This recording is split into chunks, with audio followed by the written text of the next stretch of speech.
ላመስግን ብዬ ብል መጀመሪያ የምታመሰግነው አባትን ይመስለኛል አዎ አይደለ በጣም በጣም በጣም ያው በግድ ነው እንደውም አንድ ያጎቴ ልጅ ነበር ከክፍለ ሀገር የመጣና እዚህ የሆነ ጉዳይ ነበረው እኛ ጋር ተቀምጦ ካልተመዘገበ ዛሬ አንተ ነው ከቤት ማባረር ስመጣ አለውና ስለዚህ ሁለታችንን አጣምሮ ልጅ ብለሽ የምታስቢው አሁን ሰው ነጭ የለበሰው ሁሉ ሼፍ ሊመስለው ይችላል ግን ምግብ ስትሰሪ አብሮ ተያያዥ ተዛማጅ የሆኑ በጣም ብዙ ነገሮች አሉት ብዙ ኮምፖነንቶች አሉት ሼፍን ሼፍ የሚያሰኘው ምግብ መጥበሻ ይዞ ምግብ ስላበሰለ ብቻ ሳይሆን በጣም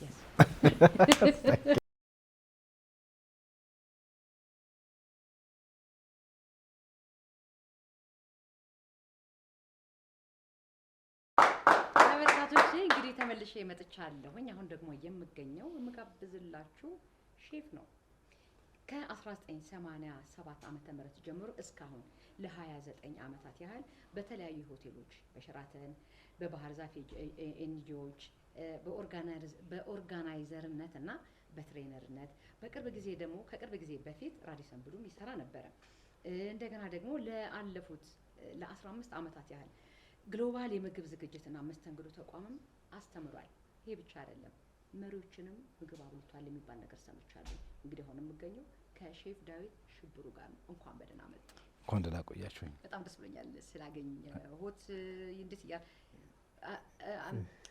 ስላገኘሁት ብዬ ስል የሩቅ ዘመድ ይመስልብኛል አይደለ ያርቃል እንዳንራራቅ አንቱታ ያርቃል ይሻላል ጎሽ ፈቀድልኛል ተፈቀደልኝ እስቲ አታጨበጭቡ ያለ ማክበር ሳይሆን ቤተሰባዊ ግንኙነት ይፈጥራል እንደዚህ ያልኩ አንተ ማለት የማርቅ ማርቅ ይመስለኛል ቀድሜ በቃ አስፈቀርኩ ነፃነቴን እንዳገኝ ማለት ነው በጣም ደስ ብሎኛል በነገር ላይ እኔም በጣም ደስ ብሎኛል በጣም አድናቂሽ በጣም ወልስ ስላሴ አክብሮ ታዲያ በጣም ነው ማመሰግነው እንግዲህ አቶ ዳዊት እስቲ ስለ ራስዎት መጀመሪያ ባስተዋውቁን እንግዲህ ከምግብ ጋር የተያያዘ ነገር እንደገና መግቢያዬም ላይ እንደነገርኳቸው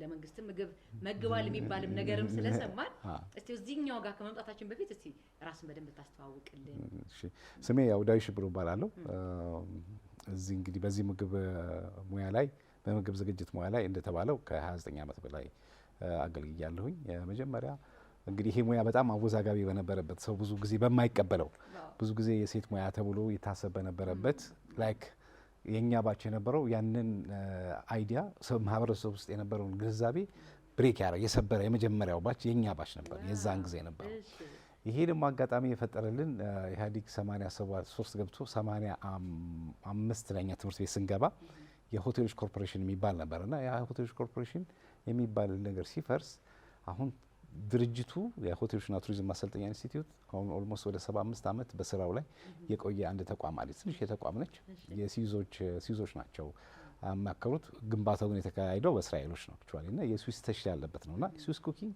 በጣም አሪፍ ነው እንትናቸው ስታይላቸው ምናምን ነገርና የዛን አይዲያ ይዞ የተመሰረተ ትልቅ ተቋም ነበር በጣም እድሜ የጠገብ ነውና እዛ ውስጥ የነበሩ ሰዎችም እዛ የተማሩ ጥሩ የማስተማር ብቃቱና ልምዱ የነበራቸው ሰዎች ናቸው ግን ያው እንደ አጋጣሚ ሆኖ ሰዎች ሲመደቡ የነበረው ሰውን አወዳድረሽ ኮምፒተንት የሆኑ ሰዎችን ፈልገሽ ምናምን አልነበረም በዘመድ በምናምን ይገባ የነበረበት ነው ከዛ በፊት የነበረው ስለዚህ እኛ ተመርጠን በሴሊሲ ውጤት ምናምን ነገር ነበር ላይክ ወደ 2000 ምናምን ሰዎች ለውድድር ቀርበው ከዛ ውስጥ 30 ሰው ተመርጦ ነው የገባው በጣም 30 ሰው በቃ ስለዚህ እንግዲህ ያ ምን ያህል ፊልተር እንደተደረገ ምን ያህል ብቃት ያላቸው ሰዎችን እንደሰበሰቡ ያስታውቃል በዛን ዘመንና እንግዲህ በዚህ ሙያ ውስጥ ያ የመጀመሪያው ባች ኦፍ ኮርስ ከዛ በፊት ብዙ ሰዎች ነበሩ ብዙ ሰዎች ሰልጥነዋል በተለያየ ዓለም እየሰሩ የነበሩ ሰዎች አሉ ብዙ ሰው ተደብቆ ለትምህርት ቤት ተምሮ ለመክፈያ ምናምን እንጂ እንደ ሙያዬ ብሎ የሚይዘው ሙያ ባልነበረበት ዘመን ነው እኛ የነበርነውና እንግዲህ ገባን ከዛ በኋላ እንግዲህ ይሄ ሚክስድ ኢኮኖሚ ምናምን ነገር የመጣበትም ጥሩ አጋጣሚ ነበርና እና አይቤክስ እና ፕላዛ ምናምን የሚባሉ ኔሮዳኖስ ምናምን የሚባሉ ሆቴሎች የመጡበት ጊዜ ነበርና ባለቤቶች ሰራተኛ ባለሙያ ባልነበረበት ትምህርት ቤት ድረስ እየመጡ ነበር የሚወስዱን የነበረው እና በጣም ወርቃማ ዘመን ነበርና ከዛ ጊዜ ጀምሮ ነው እንደ አንገዝ ማንም ሰው እንደሚገባው ፈልገነው አስበነው ምናምን አልነበረም አጋጣሚ ዳው ድንገት ነው የገባው አባቴ ነው እንደውም ሂደህ መመዝገብ አለብህ ምናምን ነገር ምናምን ብሎ ሄድኩኝ ተመዘገብኩኝ የመጀመሪያ ዩሴሊሲኛ ዘመን የነበረው አንድ ዩኒቨርሲቲ ብቻ ነበረች እሷን የመጀመሪያው ነጥቤ 2.8 ነበር። 2.8 ደግሞ የዛን ጊዜ ኮታ ነበር፣ አያስገባም ነበር። ስለዚህ ወደ ምን ሄድኩኝ? ይህን ሙያ አጋጣሚ በአጋጣሚ ገባሁኝና ይህን ቻንሱን አገኘው። የእግዚአብሔር መንገድ ስለሆነ እሱ ጥሪ ነው እንጂ ከ2000 ምናምን ሰው እኔ ተመርጬ እዛ ገባለሁ የሚል ፍላጎት መስፈርቱ እንዴት ነበር? አሁን ከ2000 ሰው ወደ 30 ሰው ብቻ ስትመረጡ ሰፊ ነው። የመጀመሪያው ላይ ጀነራል የሆኑ ጥያቄዎች ነበር። ኮሜርስ ነበር ኤግዛም ሴንተር የነበረው ፊልተር ሲደረግ እና የተለያዩ ጥያቄዎች እንትን ያደርጉ ነበር። ላይክ ጀነራል አፕቲቲዩድ ነገር ነበር የነበረውና ከዛ በኋላ ወደ ቱሪዝም ወደ ምናምን ወደ ምግብ ምናምን ጥያቄያቸው ወደዛ እንትን እያለ መጣና አንዱ ሰፊ ነበር። ከዛ እየጠበበ መጣኛ። አንዱ ስታልፊ ሌላኛውን ደግሞ ለማለፍ ማንበብ ማጥናት፣ ሌላም ሰዎችን መጠየቅ ምናምኑ ነገር አንድ ላይ ተያይዞ መጣና መጨረሻ ላይ ለኢንተርቪው ወደ 200 ምናምን ሰው ቀረበ። ከዛ ውስጥ እንግዲህ ያው ተመርጠን ገባንና እንደ ድንገት ነው ምግብ ዝግጅት በዚህ በኩል መስተንግዶ በዚህ በኩል እንግዳ አቀባበል በዚህ በኩል ተብሎ በነበረበት ሰዓት ማታ ላይ ነው 11 ሰዓት ወረፋ ደርሶኝ የገባሁትና ምግብ ዝግጅት ላይ ሰው አልነበረም። በአጋጣሚ እዛ ጋር ቆምኩኝ። እኔ ምንም ይሁን ተመዝግቤ እውነትም አጋጣሚ የሚያሰኝ ነው። በቃ ማለት ተመዝግቤ ወረፋውን ሽሽት ነው። በቃ ሆል ዴይ እዛ ነበርን። ምሳ ሰዓት ላይ ሁሉ ምሳ ሰዎቹ ሲወጡ መዝጋቢዎቹ የማሰልጠኛው የተቋሙ ሰራተኞች ከዛ ምሳ ሰዓት እንደገና ከሰዓት በኋላ ደግሞ ሲጀመር ተኩስሉ ነበር ለመበተን ሰውን ነው ማለት በቃ ግብግባ በጣም በቃ። ስለዚህ እንደገና መጨረሻ ሞርጌጅ ባንክ እዛ ጋር ደርሶን 11 ሰዓት ላይ ነው የገባነው እና the whole day እዛ ውለሽ መጨረሻ ስትደርሺ ያገኘሽው ቦታ ላይ ነበር ተሰለፊ። ምንም ቢሆን የዛን ጊዜ ምንም አመራጫለን በአጋጣሚ ነው የሆነው እና በእርግጥ ሁሉም ቦታ ላይ የነበረው ኮምፒቲሽን በጣም ሰፊ ነበር የዛን ጊዜ እና እንግዲህ ከዛ ጀምሮ እንግዲህ ትምህርቱ ያን ያህል ከባድ ነገር አይደለም። ምክንያቱም ሃይ ስኩል ውስጥ እያለሽ በፊዚክስ በኬሚስትሪ በምናምን በቃ ራስሽን ጭንቅላትሽን ስትነገ ስታነቢ ስታስጨንቅ የኖርሽ ሰው እዛ ስትመጪ ሲምፕል የሆኑ ሎጂኮች ናቸው እንትን የምትያቸው ነገሮች። ሞር ደስ የሚለው ደግሞ ኩክ ታደርጊያለሽ። ከጠዋት እንትን ከገባሽ ቲዮሪ ክላስ ከሰዓት በኋላ ኩክ ታደርጊያለሽ። ስለዚህ ኩክ ስታደርጊ ኢንጆይ ታደርጊያለሽ እየበላሽ ምናምን ነገር ነው። ፖኬት ምን ይሰጥሻል በዚህ 60 ብር ምናምን ነገር ነበረው። ኦኬ እና በጣም ደስ የሚል ሁኔታ በዛ ተምረን ወጣን። ከዛ እንግዲህ ኢምፔሪያል የዛን ጊዜ አዲስ ሆቴል ነበርና ኔክስት ሂልተን ነበር እዛን ጊዜ። ከዛ ኢምፔሪያል ጆይን አደረግን። በጣም አሪፍ ነው። በጣም ቢዚ ቤት ነበረ ምናምን ነገር። ደሞዝ የዛን ጊዜ 300 ምናምን ብር 300 አዎ በጣም ብዙ ብር ነው። በዚህ ላይ ሰርቪስ ቻርጅ ደግሞ የሚባላል ከደሞዝሽ ተጨማሪ አድ የሚደረግልሽ ነገር ተቆራርጦልሽ ላይ ሲመጣ 600 ምናምን ብር ታገኛለሽ። የዛን ጊዜ አባቴ ስንት ዓመት ሰርቶ ያገኘው ብር ነበር ያን ሁሉ ያሳደገን። አዎ ስለዚህ በቃ እየወደድሽው ትመጫለሽ። እንትን ነው ሪዋርዱ ፋስት ነው፣ ቶሎ ነው ሪዋርዱን የምታገኝበት። ከዛ ቤተሰብ ትረጃለሽ። ያው እንደ ልብሽ በጉርምስና ወይም በልጅነትሽ ያጣሻቸውን ያመለጡሽን ነገሮች ምናምን ነገር አጋት ማኒ ቱ ስፔንድ ለማድረግ ለመዝናናት ምናምን ከፋይ አንቺ ነሽ፣ ሰው ሁሉ አንቺ ልጅ ነው የሚያየው ምናምን በቃ እና አየሩ ራሱ ደስ ይላል። አዎ በቃ በዚህ ሙድ ውስጥ ነበር የተማርነው እና በዛ ያባች በጣም ጠንካራ ነበር። እንደ ቲቪ ሾው አሁን ታስታውሺው ደመቀ የመጀመሪያው ቲቪ ሾው የኔ ባች ነው። አንድ ባች ነበር አንድ ላይ የተማርነው። ሌሎችም ትምህርት ቤት የከፈቱ እነ ካሪም ምናምን የሚባል ትምህርት ቤት ከፍተው ብዙ ሰዎችን ያፈሩ ልጆች ከነሱ ጋርም አንድ ባች ነን እና እንግዲህ ሸራተን እንዳለ ነው ያው ከየቦታው ለቅሞ አንድ ጊዜ ያስገባል። ኦኬ ወይና ከዛ በኋላ ደግሞ እዛ ስትገቢ ደግሞ ሌላ ዓለም ነው። ሸራተን ደግሞ መቼም በጣም በህይወት ዘመኔ በዚህ ፕሮፌሽን ውስጥ ሳለው ትልቁ ፕሬዝ የማደርገው ነገር ሁሌ የማመሰግነው እዛ ቤት መስራት ነው። ምክንያቱም በዓለም ላይ ምርጥ የተባሉ ሰዎች አምጥተው ነው ሼኩ ያስተማሩ። በቃ ምርጥ የተባሉ ሰዎች። ስለዚህ ከዛ በኋላ የትም ቦታ ቢሄድ የትም ቦታ ምንም ነገር ውስጥ ብገባ አዲስ ነገር አይደለም ለኔ። ምክንያቱም ቤዚኩን መጀመሪያ ተሰርቶብናል። በቃ በደንብ ትሬኒንግ ይሰጥ የነበረው ምናምን ነገር እጅግ በጣም ሲበዛ ደስ የሚል አይነት ድባብ የነበረው ነገር በጣም ደስ የሚል ምንም ነገር ብትሰሪ ምንም ነገር ብታጥፊ ምንም ነገር ብትማሪ ማንም ዶር ብሎ ማይሽ ማንም ሰው የሚጠይቅሽ ነበር። በዛም ላይ እኛ ደግሞ አስተምር ነበር። ፓርት ታይመር ሆኜ እንደገና አስተምራለሁ። አዎ ሸራተን እየሰራሁኝ በትርፍ ሰዓቴ ደግሞ አስተምር ነበርና አዎ ስለዚህ ለተማሪዎች የማስተምረው መጀመሪያ ሞክሬ አይቼ ሰርቼ ቼክ አድርጌ ነበር ወደ ትምህርት ቤት የሚሄደው። ስለዚህ የምሰራቸው ነገሮች ሁልጊዜ ፐርፌክት ናቸው። ተማሪዎቼ ትክክለኛውን ነገር ነበር አስጀንትመን ነው። ሴም ታይም እኔም እጄ ላይ ብዙ ስኪሎችን አዳበርኩኝ። ምክንያቱም ሸራተን ውስጥ ብዙ ዲፓርትመንት አለ። ስለዚህ እዛ ውስጥ ያለውን ኩኪንግ ሁሉ አስተማሪ ስለነበር እየዞርን በደንብ ክላስ ባደረግን ካሉት ኤክስፐርቶች ጋር ከነበሩት ነጮች ጋር በደንብ አንድ ላይ እነሱ ውስጥ ያለውን ስኪል እነሱ ውስጥ ያለውን ጥበብ በደንብ ያገኘንበት እና በደንብ የተማርንበት ጥሩ አጋጣሚ ነበር እዛ የነበረን ቆይታ። ስለዚህ በዚህ አጋጣሚ እንደው አመስግን ብዬ ብል መጀመሪያ የምታመሰግነው አባትን ይመስለኛል። አዎ በጣም በጣም በጣም ያው በግድ ነው። እንደውም አንድ ያጎቴ ልጅ ነበር ከክፍለ ሀገር የመጣና እዚህ የምን ጉዳይ ነበረው እኛ ጋር ተቀምጦ ካልተመዘገበ ዛሬ አንተ ነው ከቤት ማባረር ስመጣ አለው እና ስለዚህ ሁለታችንን አጣምሮ ልጅ ዋስና ምስክር አስይዘው በቃ አለ ካልተመዘገብኩኝ በቃ እሱ ይባረራል ከቤት። ስለዚህ በቃ የትም አልለቀቀኝም። በቃ ቀኑን ሙሉ ስለዚህ ሌላ ሙያ ውስጥ ገብታል። እዚሁ በቃ እዛው አባት እንዳስገቡ እዛው ሌላ የበረስከውም የለም ምንም ነገር የለም። ተግባራዊ ተምሬ ነበር የተወሰነ ጊዜ አውቶ፣ ግን ምንም ፍላጎቱ አልነበረኝም። ዝም ብዬ ጊዜ ለማሳለፊያ ቀን ቀን ኤልካ ሰራ ነበረ። ጀስት ላይክ ላቦራቶሪ ውስጥ አሲስተንስ ምናምን ነገር ሆኜ ኤልካም፣ ከዛ ማታ ደግሞ ተግባራዊ እንደ ጊዜ ማሳለፊያ። ግን አሪፍ ዲፓርትመንት ነበር የዛን ጊዜ ሰዎች በዘመድ በምናምን የሚገባበት የነበረ ዲፓርትመንት ነው አውቶ። ግን ምንም ኢንትረስቱ አልነበረኝም የዛን ያህልና እዚህ ስመጣ በአጋጣሚ ተመቸና ገባበት። በአጋጣሚ ገብተህ የወደድከው። በፊት ምን ነበር የምታስበው የነበረው ግን እዛ ከመሆኔ በፊት? አየር ኃይል አዎ በጣም እንደ ፊልም እያየሽ እንኳን አየር ጀት አየር ላይ በትን ሲል ኢፋይ ዊሽ እዛ ውስጥ በሆን ኖሮ ብዬ ነው የማስበው። የዚህ ነው ያለው ፍቅር። በጣም አየር ኃይል ማለት ወደ ነበር እና ለምን አልሞከርክም? ሞክሬ ነበርና አንድ ጥርስ እዚህ ጋር ነቅዬ ነበር 12ኛ ክፍል ላይ ያለ ዋው በቃ ያኔ ደግሞ ሞላት ቢኖር ኖሮ አስሞለተው ልትሄድ ትችል ነበር። በቃ በጣም በቃ እና ለሰዎቹ ራሱ ያለኝ ክብር አለ። በጣም በቃ ፕሮፌሽን ሲባል አየር ኃይልነት እጅግ በጣም ሲበዛ ደስ የሚል ሙያ ነው። እጅግ በጣም ሲበዛ ምንድን ነው የሚቆጭና እንደው ይሄን ሳላደርገው እንደው ቀርቻለሁ ምናምን የምትለው ነገር አለ? ምንም በዚህ በሙያ ውስጥ እንግዲህ ጥሩ ደረጃ ላይ ነው ያለሁት ምናምን ምንድነው ራስሽ ላይ መሰሪያቸው ነገሮች አሉ አይደል? ራስሽ መሸጥ ምናምን እሱ ነገር ላይ ትንሽ ልተብት እሱ ላይ ወደ ኋላ ስራ ላይ ብቻ ነበር አተኩር የነበረው።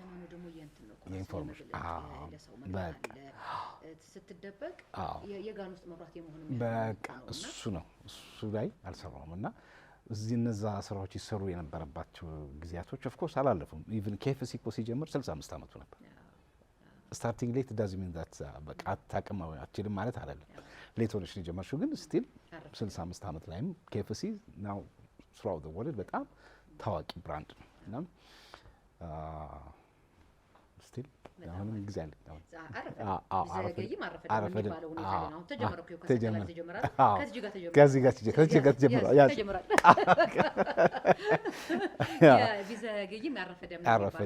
ስለዚህ አሁን እስቲ አሁን እንደ ብራንድ ዴቭ ምን አስባል ከምትሰራው ሙያ ጋር ይሄን አሁን ምን እየሰራ እንደሆነ መጀመሪያ ትነግረኝና ከዛ በኋላ እንደ ብራንድ መስራት የምትፈልገው ነገር ልክ እንደ አሁን የኬኤፍሲውን ስላነሳኝ ሳይደናል እየሰራኝ ነው።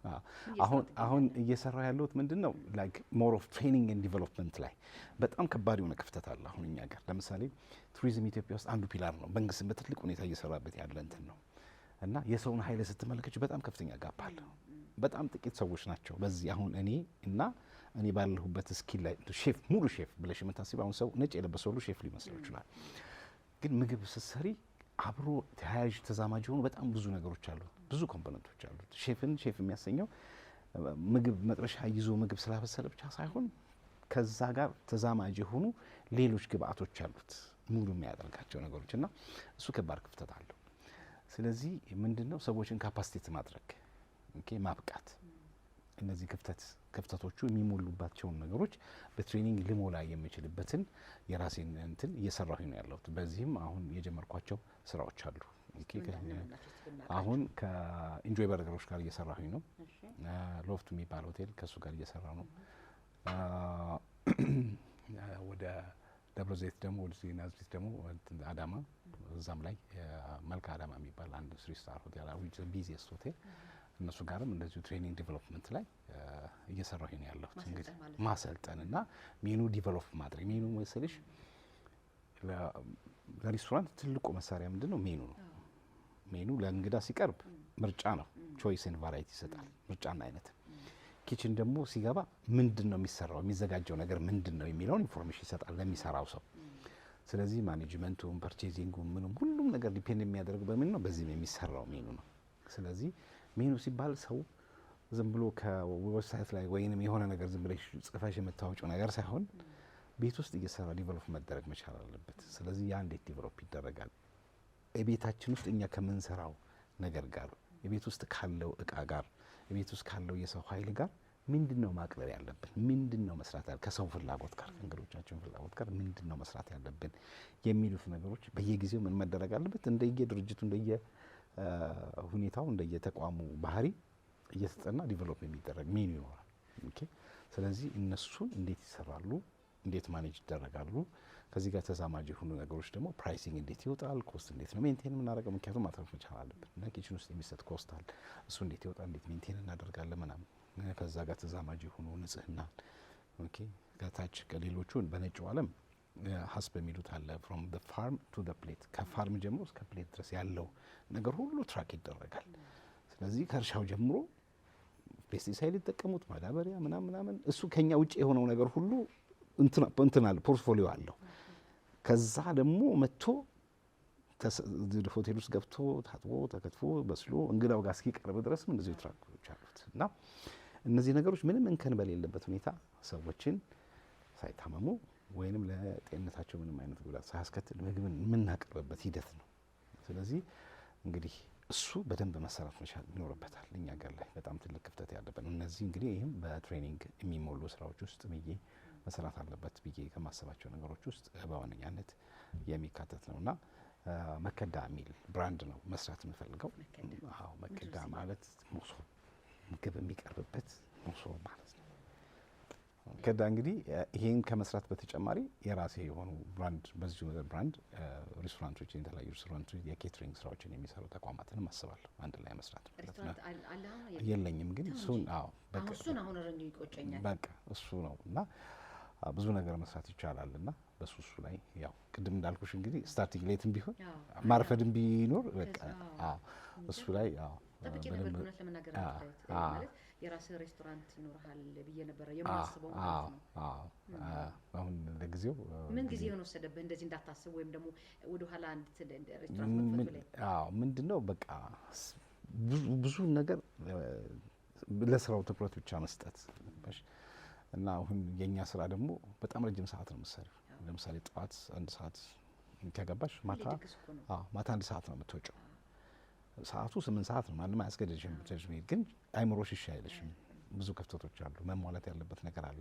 የሆነ ነገር ክፍተት ቢመጣ ምናምን ነገር ወይ ሼፍ የታለ ሼፉ ምናምን ነገር የምትባየው እና ስለዚህ ያንን ክፍተት ለመሙላት እና ምንም ችግር የሌለበት እንከን የሌለው አይነት ሰርቪስ ለመስጠት ረጅም ሰዓት ነው የምትሰሪው እና ድካም አለ ምናምን ነገር ብዙ ጊዜ የቤተሰብ የልጆች ጋር እንትን ይኖርብሻል እና ከዛ ጋር ነው እንትን የሚባለው እና ያው ፕላስ ደግሞ እንዲወተሽ ሪስክ በራስሽ ወስደሽ ምናምን ነገር እንትን ለማለት አንዳንዴ ትፈሪያለሽ። ገበያውንም መሽ ደሞዝ ስትለምጂ ልክ የሆነ ድሪምሽን የሚያስረሳ ድረግ ማለት ነው ደሞዝ ማለት ነው። ድሪምሽን ትረሽዋለሽ በቃ ወስደሽ ደሞዝ የሚሰጥሽ ከዛ በኋላ እሷን ከፋፍለሽ ምናምን እንትን ትያለሽ። አሁንም ደሞዝ ትጠብቂያለሽ። እንደዛ አይነት ሜንታሊቲ የዛም ሰለባ ነበር ለብዙ ጊዜ። እኔ ብቻ ሳይሆን ብዙ ሰዎች የዚህ አይነት ሜንታል ሰለባ ናቸው እና ከዛ አይነት እንትን ውስጥ መውጣት የግድ ያስፈልጋል። የግድ ነው። የሚገርም ነው። እስቲ አሁን ቅድም መግቢያ ላይ እንደገለጽኩት ለባለስልጣናትም ሁሉ መግበህ ነበር የሚባል እስቲ ስለሱ ነገር እንግዲህ ይሄ በተለያየ አጋጣሚ የሚፈጠሩ ነገሮች ናቸው። አክቹዋሊ እዛ ሸራተን እያለን ፍሮንት ላይን ላይ ከነበሩ ከነጮቹ ጋር ከነበሩ ሼፎች ውስጥ አንዱ እኔ ነበርኩኝና እንግዲህ ከጠቅላይ ሚኒስትር መለስ ዜናዊ ጀምሮ በተለያዩ ምክንያት ወደ ሬስቶራንቱ ወደ ሸራተን ነው የትም ማንም ሰው ሲደርስ ሸራተን ነው የግድ ነው የመጣውና ከዛ ከነበሩ ሙዚየም ቶኒ ብሌርን እንደዚሁ ሴት ሜኑ ሰርቶ እነሱን አንተን ብለናል። የጀርመኑ ቻንስለር ሽሩደርን፣ ነታቦ ምቤኪን፣ ኬኔት ካውንዳን፣ መሐመድ ጋዛፊን፣ ኦማን አልበሽርን፣ የኬንያው ኪባኪን፣ የጋናው ጄኒ ሮሊንግን፣ ኮፊ አናንን፣ ባንኪሙንን፣ ሮበርት ሙጋቤን የማስታውሳቸው እንጂ አክቹዋሊ በተለያየ ጊዜ ብዙ ትሰሪያለሽ አክቹዋሊ እና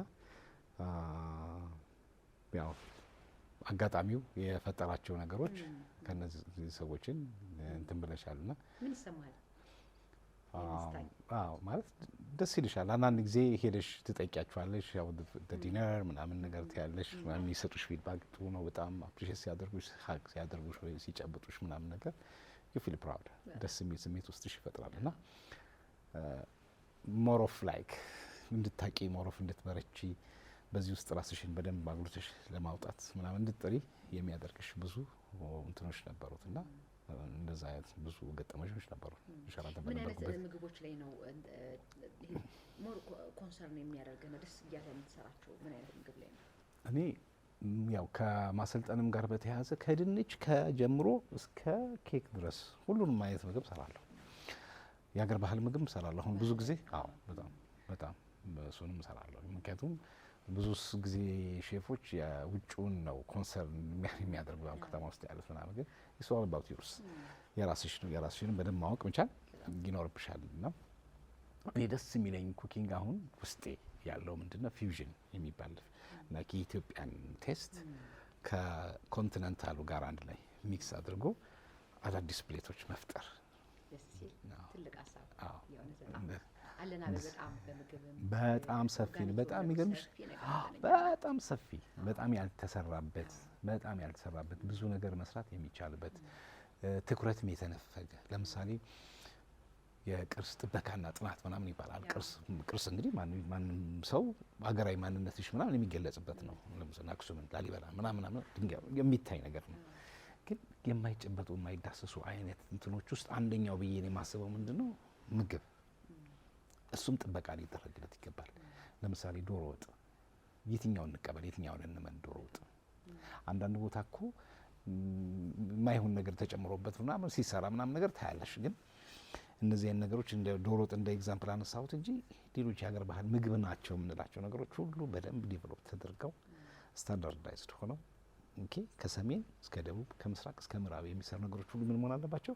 አንድ መሆን አለባቸው። ስለዚህ የማንም ሰው መጥቶ ሲቀምሰው የትም ቦታ ሲቀምሰው ሴም ቴስት ነው። አሁን ኢንዲያን ከሪ የትም ቦታ ብትሄጂ ስን ኢንዲያን ከሪ በቃ ምንም እኔም የሰራሁት ከሪ እነሱም የሰሩት ከሪ ተመሳሳይ ነው። ምክንያቱም ስታንዳርዳይዝድ የሆነ ሪሲፒ ያለው መጠኑ ይታወቃል። እንዴት መብሰል እንዳለብሽ ምናምን the whole procedure from A to Z በትክክል ተቀምጧል።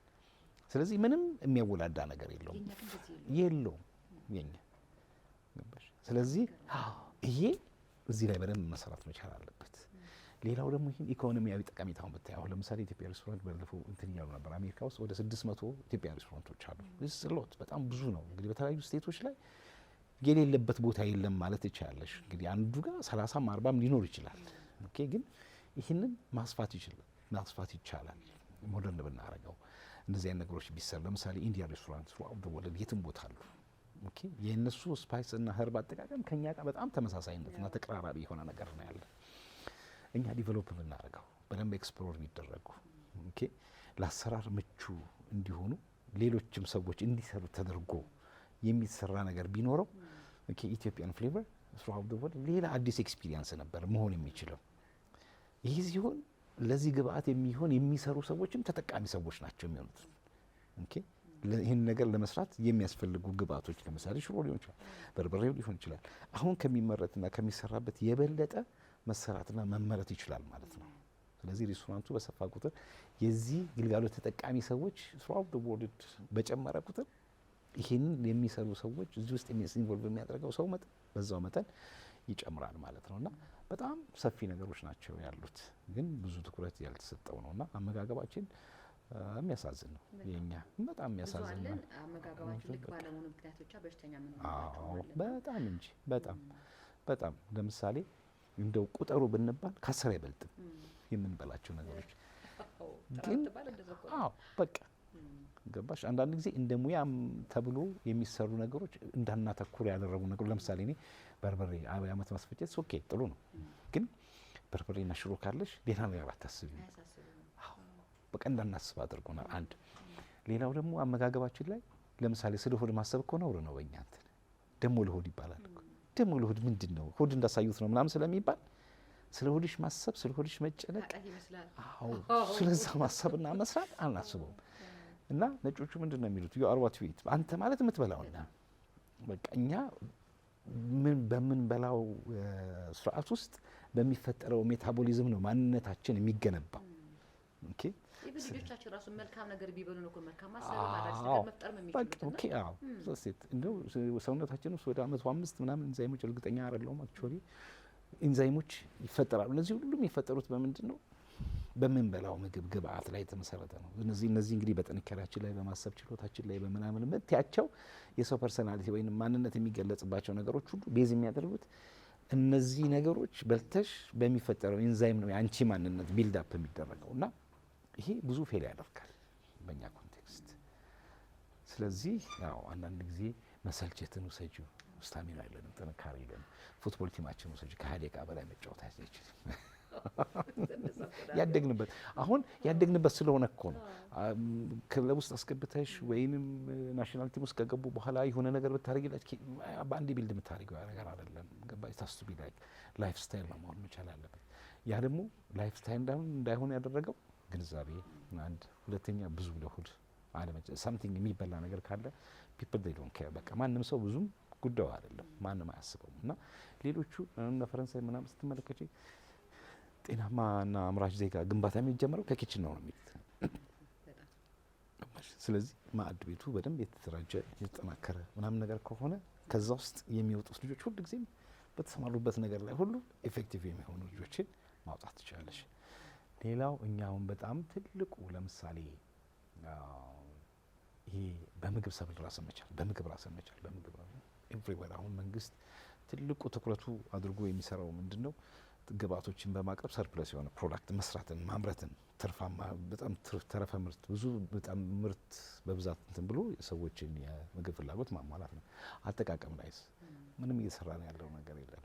ለምሳሌ ቦሎቄን ቤታችን ምን ያህል ጊዜ እንጠቀማለን? እኛ ማናችን አንጠቀም። ድንገት ሆቴል ስንሄድ ሜቢ ሰላጣ ላይ ወይ ምናምን ላይ ካገኘን እንጠቀም። ግን ማናችን ቦሎቄ እንጠቀም? አኩሪ አተር ማናችን እንጠቀማለን? ኦኬ ሽምብራን ከሽሮ ውጪ ሆሙስ አድርገን ምናምን ማናችን በልተነው እናውቃለን? ኦኬ ያው ጀምራለሁ በነገር ላይ በጣም አሪፍ ነው። ግሪግሪ በጣም ነው የሚጣፍጠው። which is really nice ኤግ ፕላንት የሚባል ያው በደረጃ ማን ይበላዋል? ገበያ ውስጥ አንዳንድ ጊዜ ተኝቶ በቃ ማንም ሰው የሚጠቀምበት የለም። በጣም ኒውትሪሽየስ የሆነ በጣም ብዙ ናቹራል የሆነ ኦይል ኦሜጋ 3 ያለው